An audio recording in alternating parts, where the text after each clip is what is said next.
Selamat datang di Aksara Baca, channel yang akan mengajak Anda menjelajahi berbagai fakta unik dari negara-negara di seluruh dunia. Dari tradisi aneh hingga penemuan tak terduga, semua akan kita kupas tuntas dengan cara yang seru dan informatif. Mari mulai petualangan pengetahuan kita.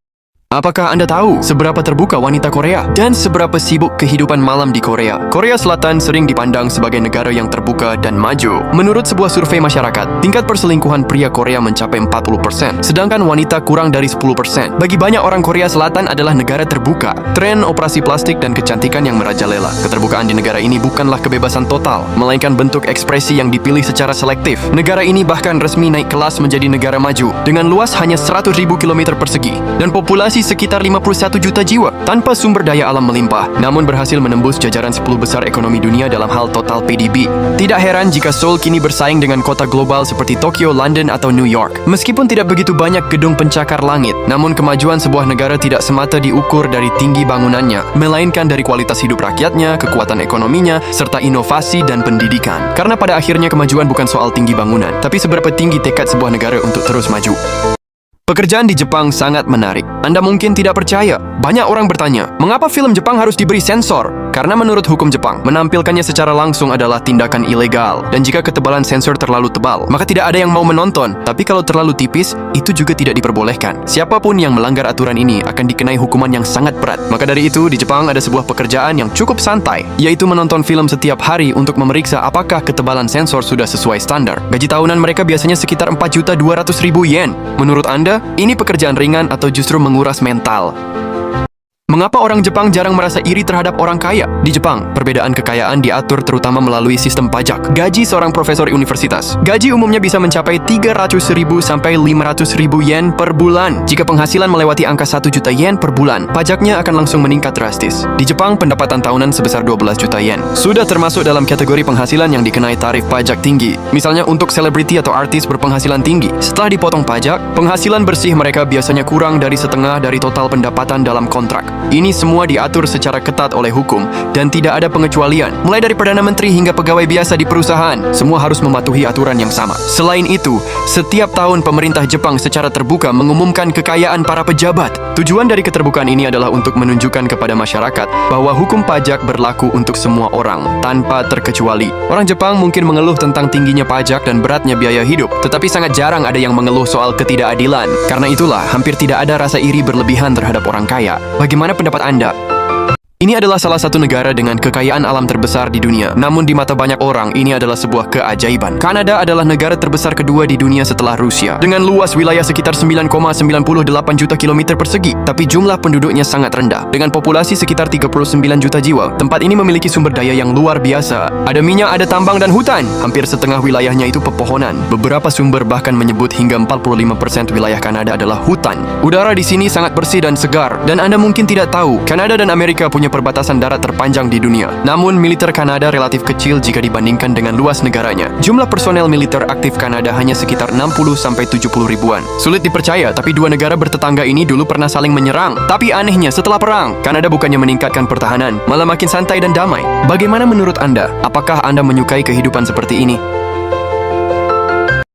Ini adalah salah satu negara paling terbuka di dunia. Di sini Anda bebas makan, minum, dan melakukan apapun yang Anda inginkan. Ini adalah Belanda, negara baling-baling tua. Di negara ini, privasi antara pria dan wanita itu bukan lagi sesuatu yang memalukan. Beberapa jenis transaksi tertentu juga dianggap legal. Pemerintah setempat juga memberikan subsidi untuk pekerja khusus. Bagaimana dengan distrik lampu merah di Amsterdam? Bisa dibilang sebagai pusat industri dunia. Ada keindahan di mana-mana. Di sini keterbukaan bukan hal yang aneh, tapi bagian dari cara hidup. Di Belanda, sepeda bukan alat olahraga, tapi adalah gaya hidup. Orang-orang berdasi pun mengayuh sepeda ke kantor. Di kafe pinggir kanal, Anda bisa duduk berjam-jam hanya untuk menyeruput kopi dan menatap langit. Tak ada pelayan yang terburu-buru, tak ada pelanggan yang dikejar waktu. Di sini waktu berjalan dengan sangat pelan, tapi penuh dengan makna.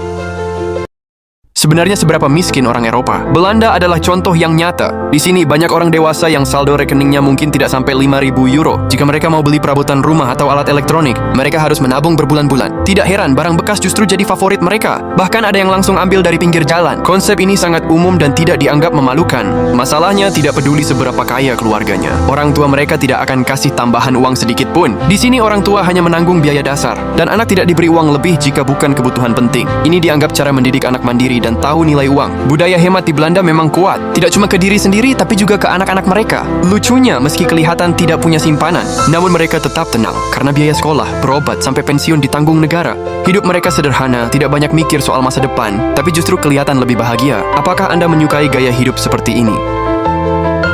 Ketika Anda hidup di Jepang, kebiasaan aneh ini akan tiba-tiba jadi bagian dari hidup Anda. Pertama, orang Jepang selalu lupa mengunci pintu ketika keluar rumah. Juga tidak peduli setelah mengetahuinya. Kedua, keluar rumah tidak perlu bawa tisu, karena setiap kamar mandi memiliki tisu toilet yang banyak. Ketiga, Anda akan kebiasaan minum air es. Bahkan Anda akan lupa kebiasaan minum air panas. Keempat, tidak perlu memeriksa keaslian yen Jepang. Jepang hampir tidak memiliki kasus uang palsu, hingga uang tunai masih jadi pilihan utama. Kelima, tidak perlu melihat kembalian yang Anda terima, atau memeriksa kualitas barang yang Anda beli, karena penjual memeriksa lebih teliti dari Anda. Keenam, tidak peduli Anda kenal atau tidak. Membungkukkan badan untuk saling menyapa merupakan kebiasaan. Bagaimana menurut pendapat Anda tentang Jepang?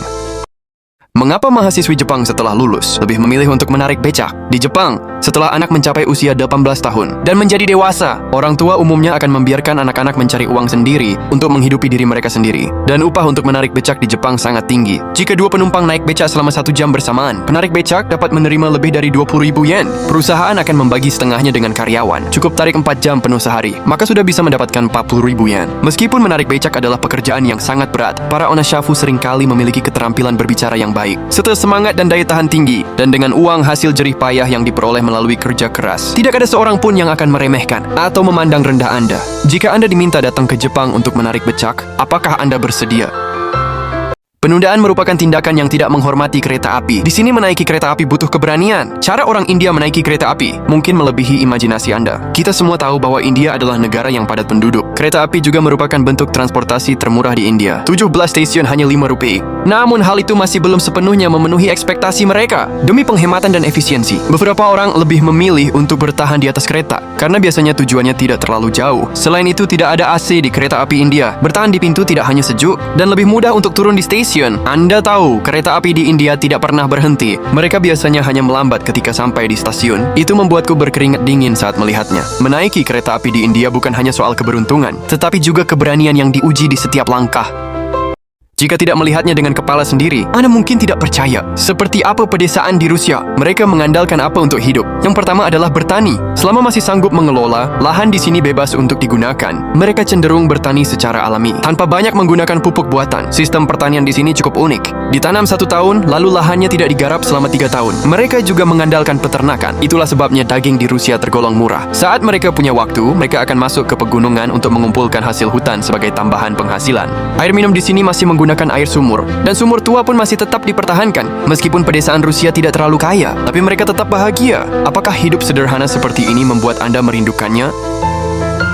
Kehidupan pedesaan di Belanda sangat menarik. Ini adalah desa Giethoorn di Belanda, desa yang dijuluki Venesianya Belanda. Di kota kecil di Belanda seperti ini, rumah tua beratap jerami bisa dibilang mudah ditemui. Membangun atap jerami tetap menjadi salah satu pekerjaan yang ada di Belanda. Semua rumah tua di Belanda dianggap sebagai harta berharga. Meskipun sudah dibeli, tidak boleh mengubah tampilan atau struktur luarnya. Hanya boleh melakukan renovasi seperlunya di bagian dalam, mewakili ribuan tahun sejarah dan warisan budaya. Tidak ada wilayah perbatasan kota desa, tidak ada pabrik pengolahan limbah. Hanya nuansa pedesaan yang murni menyelimuti setiap jengkal tanah. Banyak bangunan dari abad pertengahan yang hingga kini masih dihuni. Setengah wilayahnya adalah air, setengahnya lagi daratan. Rumah-rumahnya beratap jerami, cuma diganti sekali setiap 30 tahun. Dan anehnya, hampir semua jendelanya harus berwarna hijau. Ini lebih ke tradisi lokal dan estetika desa, bukan hukum wajib. Tapi bagi orang Belanda di sini, hidup yang nyaman itu bukan prioritas. Yang penting adalah hidup sederhana. Di sini, hidup sendirian dan kesepian itu hal biasa. Pekerjaan di desa ini sederhana tapi unik. Ada yang jadi tukang atap jerami, pemandu wisata yang seharian mendayung perahu, dan pemilik kafe yang cuma buka saat musim turis. Kehidupan seperti ini, apakah Anda menyukainya?